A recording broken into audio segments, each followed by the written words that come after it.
Hi,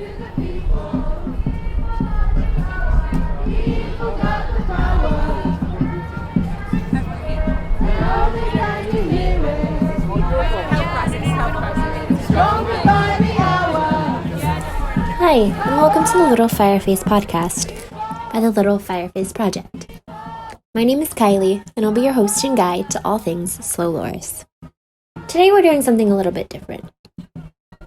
If you've been following the news lately, or live near or in a major city, you probably know that a group known as Extinction Rebellion has been taking to the streets to protest climate change with nonviolent direct action. In early October, they staged an international rebellion.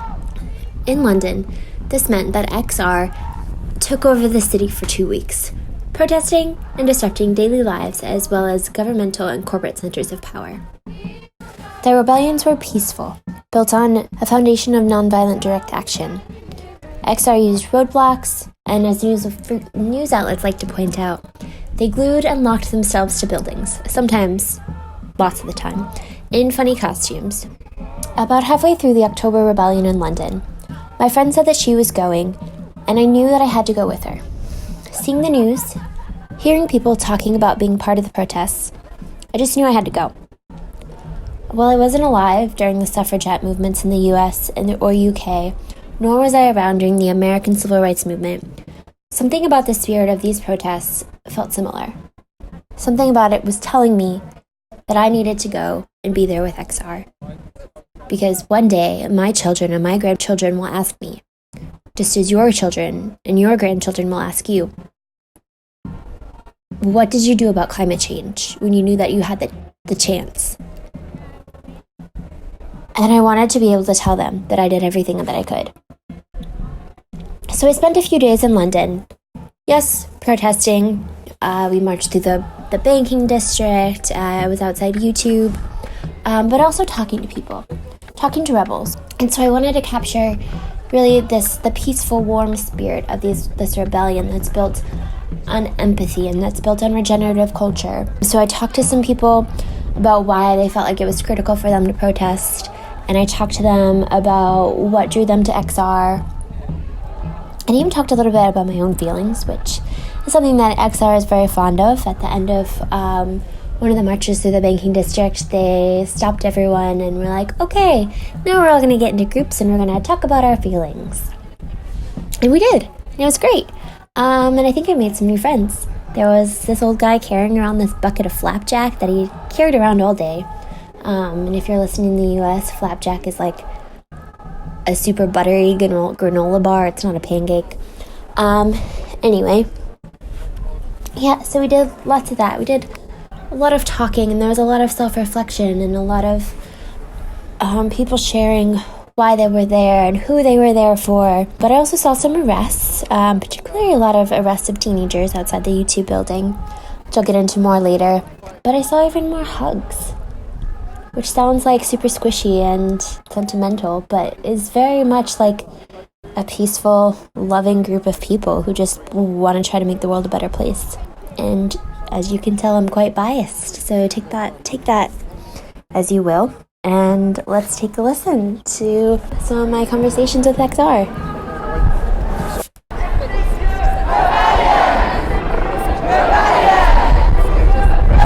there something about Extinction Rebellion as a group that drew you to them, or that they were the ones taking action?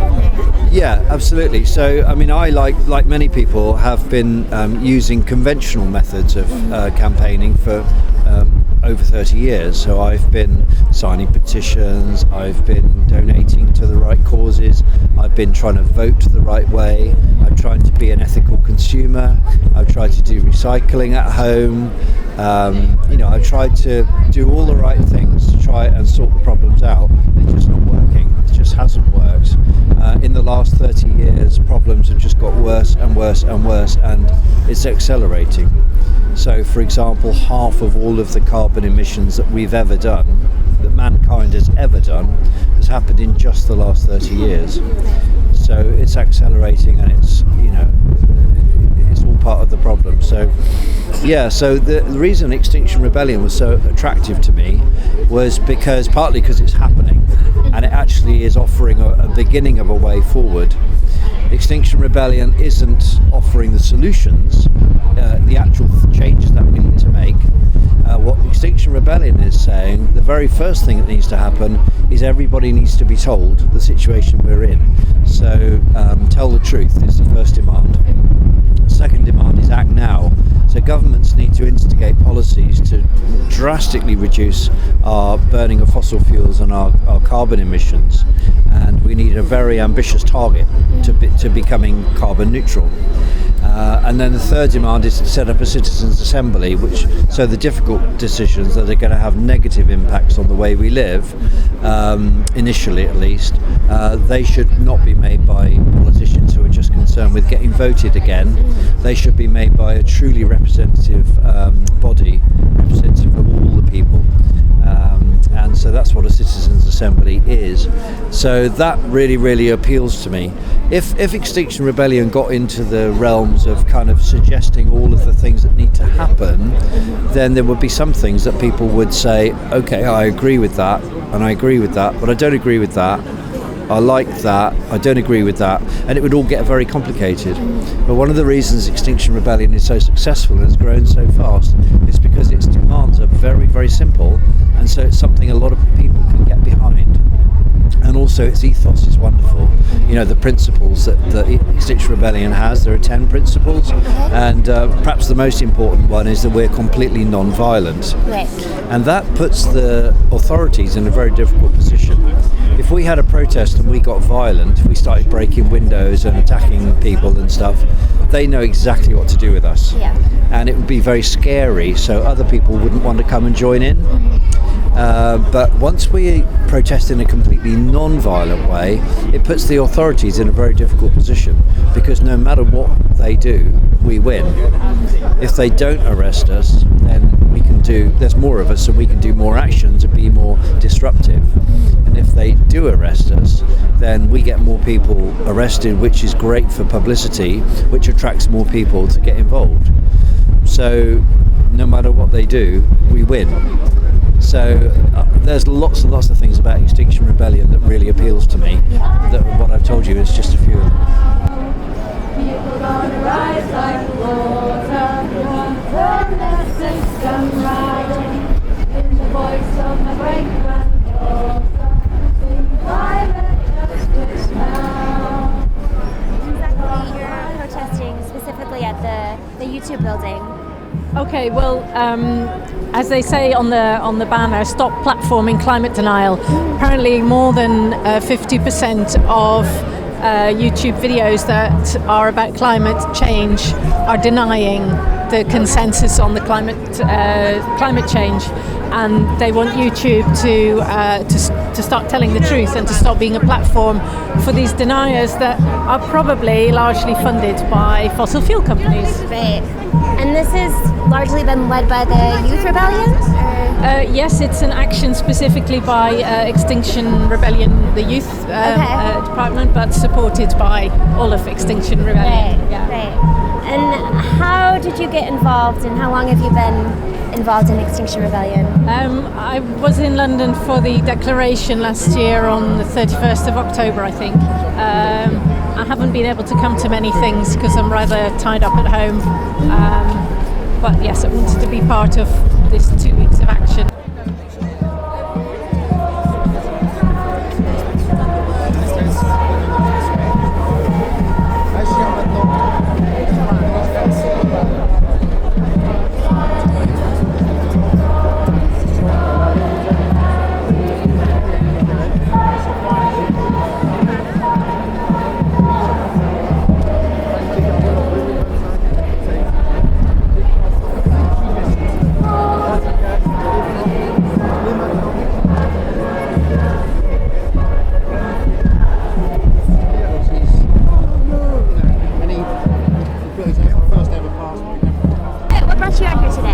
My friend, our friend. Yeah? She's here. That's her. You can't see her on this podcast, but she's here.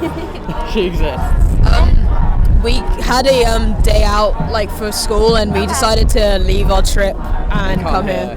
Oh wow, okay. Why is this important to you? Well, usually it was before. It was about supporting climate justice and the movement that wants wants climate justice and reform with laws to help the climate and to prevent climate change from furthering. But now it's kind of about like I kind of wanted to show support because of they wanted to make XR protests illegal, and that's just really That's like come on, like you can't just make protesting illegal because well, technically we don't have a codified constitution, so you could just do anything you want, but also you can't at the same time. But it's just some things you shouldn't infringe on, like our right to protest. I feel like that's really important because if you just say you can stop protests for what you don't like, the government could just say that, and you can, like, when does it end, you know? Anyway. Yeah. And how do you guys feel about this being led by the Youth Rebellion? I think it's really good. I think that it's so like it makes it so much more inclusive. I think like you can't see this again. Sorry, but there's like children here with their parents, and there's like some elderly here, and there's like the youth. Yeah, that is in the best possible way, for lack of a better word. And it's just very inclusive, and I think it's really important that the youth lead this because it is kind of our future and it's our world.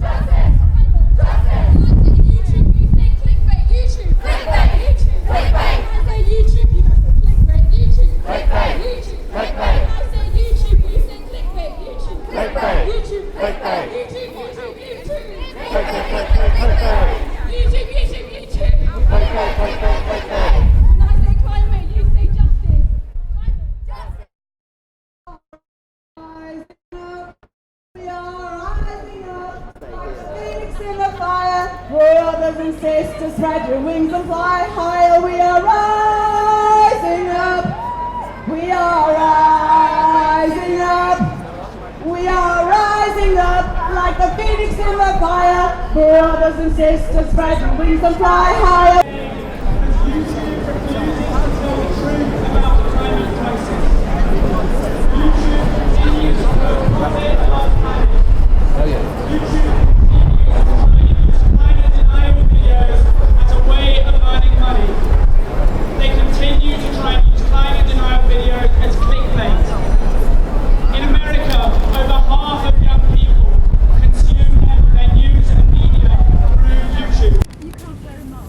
At this point, the audio got a little bit fuzzy. You might have noticed that it's a bit of a windy day, but I'll give you the gist.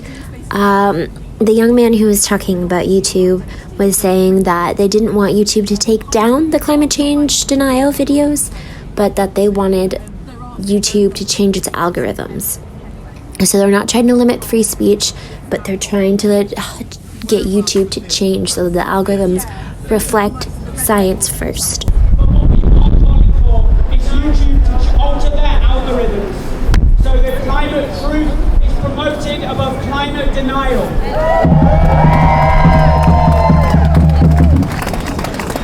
YouTube and every other social media corporation and media outlet need to join us in this fight and accept that they have a moral obligation to tell the truth. This is not a future. This is today. This is yesterday. People are dying every day. 200 species will go extinct. We want them to accept that this is a reality for many millions of people across the world. We are lucky in this country that the climate crisis is some kind of future. But it is not the future.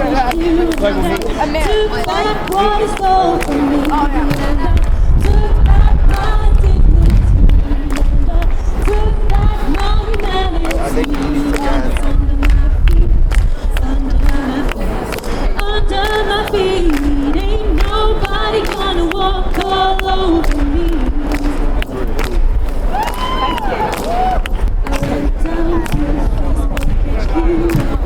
Took back my soul, took back my dignity, took back my humanity. At this point in the protest, about it seemed like about 50 police officers pulled up in their vans in their bright yellow coats and all went out into the street and surrounded all of the people who were out protesting in front of YouTube. I got out of the way because I did not want to be arrested, but many people did not, and they chose to be arrested. There's a woman on the tape saying, "Okay, everybody breathe, here's what's going down," just as a way of letting the crowd know that, keep calm and stick to our non-violent tactics so nothing gets out of hand. And the protesters in the street who were being arrested kept singing. There were people sitting on top of the YouTube building, so they brought the cherry picker in to get them down off the building.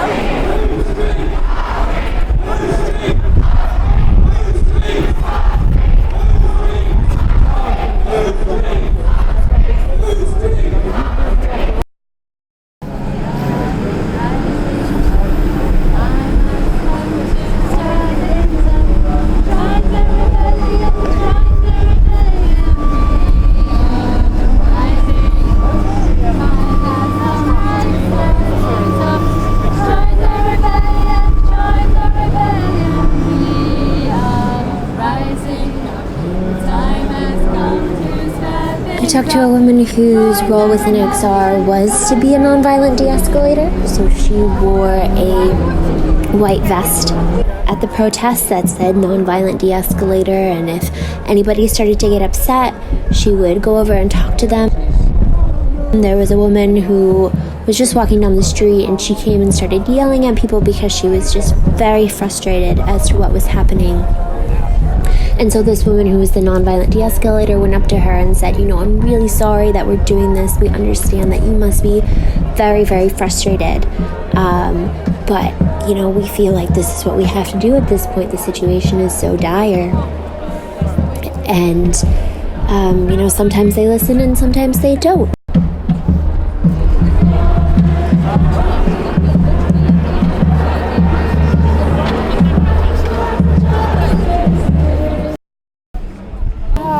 I think it's wonderful. I came. When did I come? I came Monday for the first time with my friend because she was like, "I'm going," and I was like, "Okay, I'll come." And we went to an induction, and I really learned what Extinction Rebellion is all about, and how much of it's based in peace and empathy and everything. And I thought that was culture. Yeah, and I thought that was amazing.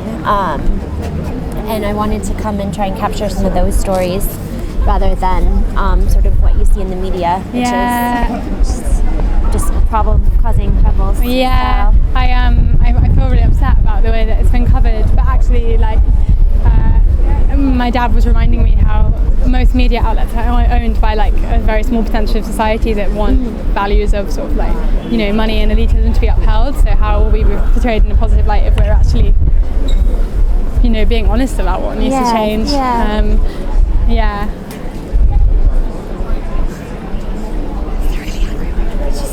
Oh no, she's angry. She's still here. She's interested. Do you know what I mean? Yeah, You're angry, but there's probably a part of you that wants to be part of it or is interested. Yeah. That's why I find it so interesting.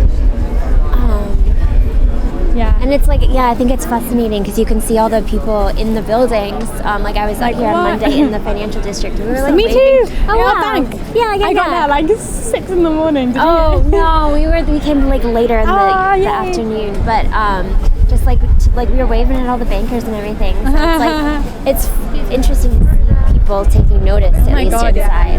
Yeah. It's so interesting. I'm trying to sort of gather stories from people that aren't necessarily involved, and it's what does it take to go from being completely uninvolved to chaining yourself to a wall or jumping on top of a building? So I'm really interested in that. And is that something that you've done or that you want to do? Pardon? Do you want to turn yourself to anything? I need a DBS check for my job, so it's at the state we're at now, I'm kind of this is what I care about, so yes. And if I have the privilege to, then why not? What about you? I am from America, and I'm here as a student. So Right, and I have to get a new visa soon. So I don't think that that's going to be an option. Yeah. For me. And I work with children, so. Yeah. But also, I've just been so surprised at all the kids here. Yeah. That's amazing. Yeah, it's like so amazing how it does like really platform the young generation like so much. And have you been here all? Yeah, week, yeah. all Last week was so amazing as well, obviously because we had like more sites and infrastructure, whereas the police have been very like trying to shut it down. Yeah, it's crazy. I know I was.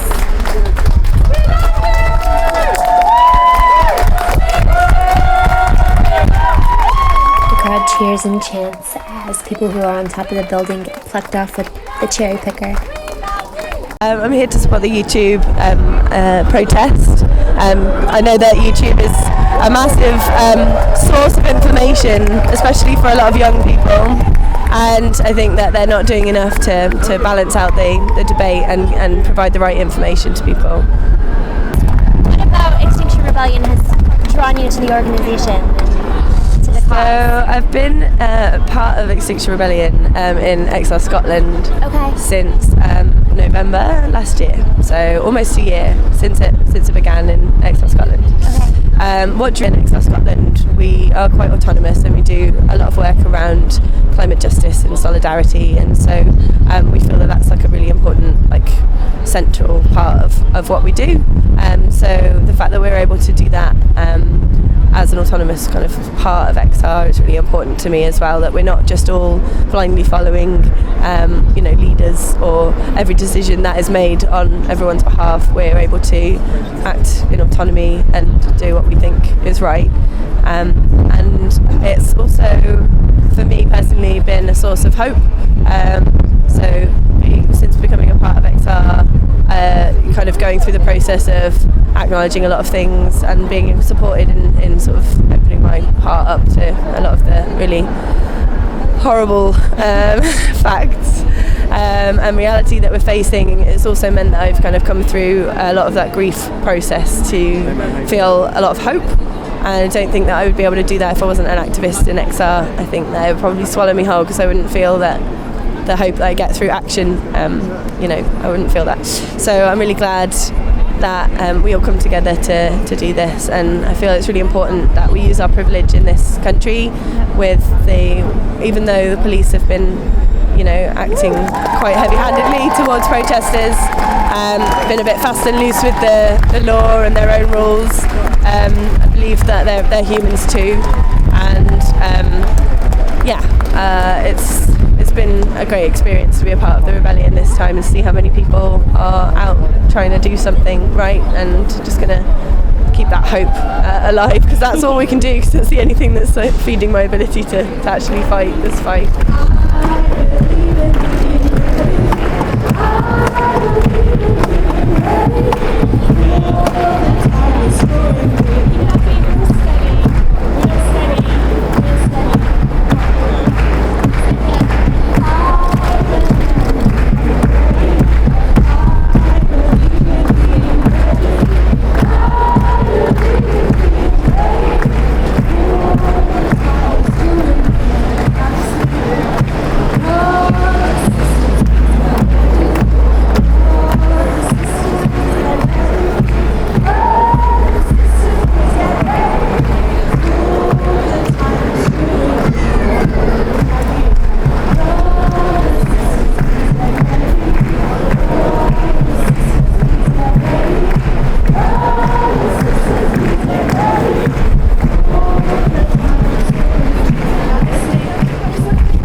This movement and the previous Extinction Rebellion and London movements have been really important because I think within Extinction Rebellion we feel that there's been too much blame put on the individuals to solve the climate crisis by themselves, whereas we kind of think individually shaming and blaming individuals isn't really the way to go about it, and the government should be held accountable and the businesses associated with the government should be held accountable.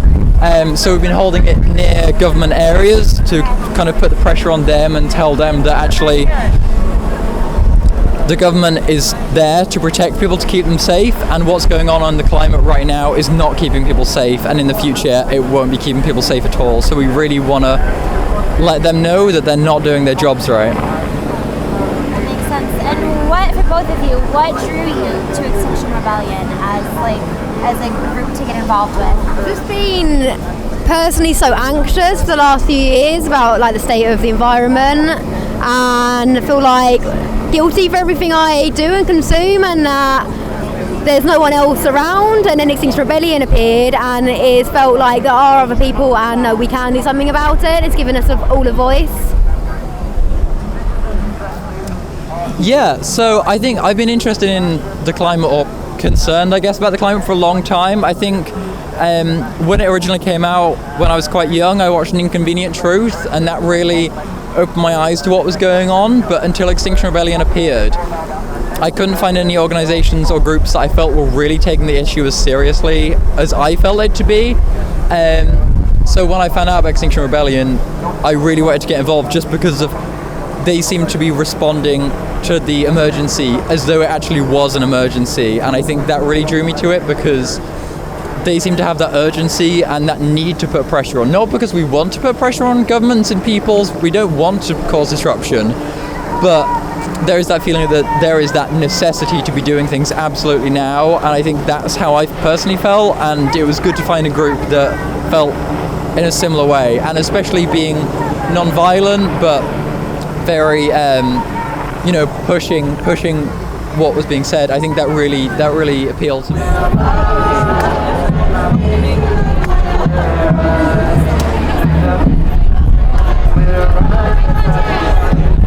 What drew you to the organization?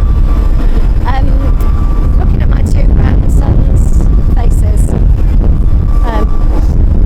2-year-old, well, it's just one grandson, but another one's been born. His little face, I'm thinking he could still be alive in 2100, and picturing what sort of world he could be facing through his lifetime up to 2100. And it was horrifying, because if we don't do something drastic about carbon emissions, then there's going to be climate catastrophe. And I'm very, very worried about reaching the climate feedbacks and tipping points, which, if we carry on at the current rate of carbon emissions, we will reach those tipping points in 2030, which is just a few years away, and then it could become irreversible. The global heating would be potentially irreversible. Okay. So it's fear. Fear has driven me. That makes a lot of sense. Okay. Yeah, no, that was wonderful. Thank you so much. Now is the moment, and you were born for this, Extinction Rebellion. We were born for this. We were born for our vision. And this moment to bring us back to life. So I want you to go and think and feel and imagine into those visions and talk about them and share them. Dream about them. Anything is possible. We all come from the goddess, and to her we shall return like a drop of rain going to the... Thank you so much for listening to the Little Fireface podcast by the Little Fireface Project. To learn more about the Little Fireface Project, be sure to follow us on social media. We are at Little Fireface on Twitter and Instagram, and Little Fireface Project on Facebook. To stay up to date with all Little Fireface podcast episodes, be sure to subscribe to our YouTube channel. To learn more about Extinction Rebellion, be sure to follow them on social media, search Extinction Rebellion in the search bar, and find out more at their website, rebellion.earth. The Little Fireface podcast is hosted and produced by me, Kylie Sorensen. A special thanks to everyone who took the time to speak to me at the Extinction Rebellion protests in London.